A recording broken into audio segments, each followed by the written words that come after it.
Walang dumalo sa ating pagdinig. Hindi nila dininig ang pulso ng bayan. Paano tayo uusad kung mismo mga dapat magpaliwanag ay nagtatago sa dilim? Paano natin mapapanagot ang mga ayaw sumagot? Pero hindi tayo titigil. Sama-sama natin ihahatid ang mga sabpina na hinanda ko na. Kailangan kasi pirmahan ng lahat ito ng ating Senate President Chis Escudero. Kailangan pirmahan ng lahat ito pagkat absent silang lahat ngayon. Upang kanyang pirmahan, patunayan na ang Senado ay malaya at matapang na naninindigan para sa mamayan.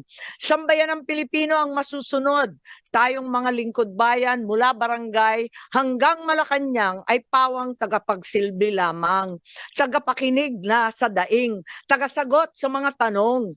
Kung kaya ng isang matanda na may sakit na harapin ang walang respetong pag-aaresto, bakit ang mga duwag na ito ay wala sa ating harapan? Nako, magalit na kayo sa akin, pero hindi ba kaduwagan ang hindi sumagot?